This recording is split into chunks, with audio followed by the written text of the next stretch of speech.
오늘도 주를 향한 소망을 품고 거룩한 삶으로 승리하는 저와 여러분이 되시기를 축복합니다. 요한 1서의 저자는 그의 영적 자녀들에게 그들의 삶을 보다 잘 살아갈 수 있도록 하기 위해 하나님의 사랑을 분명하게 전하는 편지를 쓴 것이 바로 요한 1서의 주제라고 할 수 있습니다. 그리고 그 주제는 오늘 본문에서도 잘 나타나죠.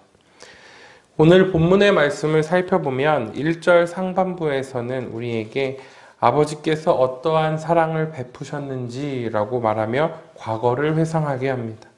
그리고 그 과거의 사랑의 경험들은 하반부에서 이야기하는 세상이 우리를 알지 못함에서 오는 현재의 힘든 시련과 어려움을 이길 힘이 되게 이야기하고 있는 것이죠. 물론 우리가 이 본문을 읽을 때 내가 과거에 하나님의 어떠한 사랑을 경험했는지에 대한 주관적인 차이에 따라서 오늘을 이겨낼 힘이 서로 다른 것처럼 느껴지실 수도 있습니다.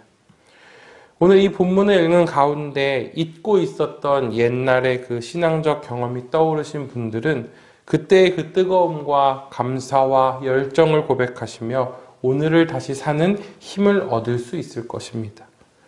그러나 느끼기에 따라서 과거를 떠올릴 때 어떤 극적인 체험이나 사랑의 경험이 없으신 분들에게는 오늘 본문이 그렇게 큰 감흥 없는 이야기로 다가오실 수도 있을 것입니다.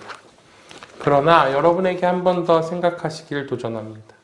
한 번 더 잘 생각해 보십시오.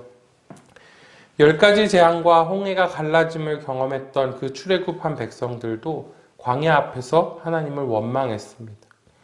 예수님의 수제자 베드로는 병든 자를 고침은 물론이요 본인이 직접 물 위를 걷는 경험까지 했지만 정작 십자가 앞에서 예수님을 모른다 부인하고 저주하기까지 했습니다. 무슨 뜻입니까? 과거에 나에게 어떠한 사랑을 베푸셨는지를 떠올릴 때의 핵심은 그 사건의 극적인 경험이나 영화와 같은 그땐 그랬지의 회상이 아니라 바로 어제도 나와 함께 하신 하나님의 사랑, 일상 가운데 하나님의 자녀로 언제나 한결같이 나를 지키시며 나와 동행하시는 그 아버지의 사랑을 기억하며 하나님의 자녀로 오늘을 살아야 한다 이야기하는 것입니다. 영화 같은 굴곡이 없었던 삶이야말로 어쩌면 가장 큰 아버지의 사랑을 누리며 살아왔던 나의 축복된 삶일 수 있었던 것이죠. 그렇기에 우리는 과거에 어떠한 신앙적 경험이나 체험을 간직한 삶을 살아왔던지 아니면 그런 특별한 경험이 없었더라 하더라도 지금 이 순간에 지나왔던 모든 것이 감사이고 은혜임을 고백할 수 있어야 합니다. 우리가 너무나도 당연하게 누려왔던 모든 것이 아버지의 사랑인 것입니다. 그리고 이러한 고백을 드릴 수 있는 우리는 현재의 어떠한 시련과 고난도 충분히 이길 만한 힘을 가진 하나님의 자녀가 되는 줄 믿습니다. 세상 사람들은 우리를 잘 이해하지 못할 것입니다. 특히 코로나 이후 예수 믿는 사람이라는 것을 고백하는 것 자체가 어려운 일이 된 이 시대에 우리는 더욱 그 중심을 분명히 붙잡고 미래를 바라보고 소망을 품으며 서야 할 것입니다. 우리는 장래에 어떻게 될지 잘 모릅니다. 왜냐하면 아직 하나님이 다시 오시지 않으셨기 때문입니다. 그러나 2절에서 요한 1서의 저자는 분명히 우리에게 말합니다. 그가 나타나시면 우리가 그와 같이 될 것이라고요. 그래서 우리는 그 소망을 품고 삽니다. 저는 개인적으로 이 3절에 소망을 가진 자마다 라는 말씀이 참 은혜롭게 다가왔습니다. 제가 처음 미얀마에서 희망학교 아이들을 만났을 때 그 아이들에게 장래 희망을 물어보면 아이들은 쉽사리 대답하지 못했었습니다. 왜냐하면 아이들은 한 번도 자신의 미래의 소망을 생각해 본 적이 없었기 때문입니다. 자신이 얼마나 소중한 존재인지, 자신이 얼마나 큰 사랑을 받고 있는 존재인지 경험할 수 없었기 때문에 미래의 희망, 미래의 소망을 생각할 기회조차 박탈되었던 것이죠. 그런데 그 아이들과 잠깐이었지만 함께 살면서 주님의 사랑을 전하면서 함께 미래의 소망을 품고 이야기할 수 있을 때 아이들의 마음이 조금씩 열리고 아이들의 입술에서 자신은 어른이 되면 하나님의 사랑을 전하는 선생님이 될 거예요. 의사가 돼서 하나님의 사랑으로 사람들을 고칠 거예요.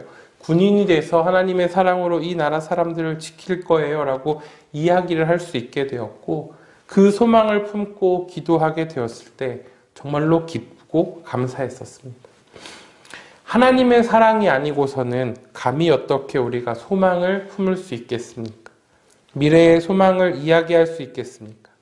그건 바로 과거에도 오늘도 나를 사랑하여 주시는 하나님의 사랑이 나에게 분명하게 임하고 있기 때문입니다.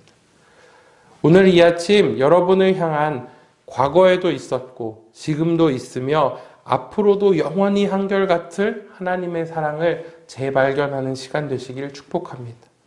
그리고 그 사랑으로 오늘의 시련을 이겨내시기를 응원합니다. 나아가 미래의 소망을 품으십시오. 하나님이 오실 그때의 소망을 품으며 주님의 자녀된 자의 삶을 사십시오. 그러한 여러분의 삶 가운데 날마다 하나님이 함께 하실 것입니다. 마지막으로 말씀을 정리하며 한 가지 도전을 드립니다. 요한 1서의 저자는 오늘 본문 3절 맨 마지막에 그 소망을 가진 자에게 이렇게 권면합니다.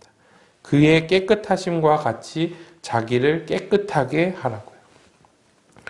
우리가 오늘을 주의 자녀로 살며 소망을 품기 위해서는 우리는 거룩하려고 노력해야 할 것입니다.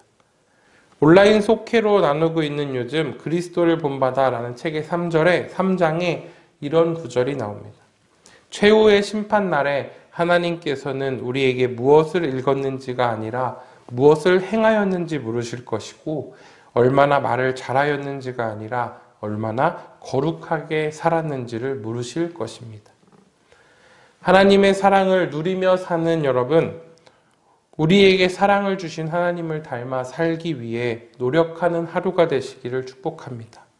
거룩하게 깨끗하게 살아냄으로 말미암아 세상과 구별되고 승리하는 저와 여러분이 되시기를 축복합니다.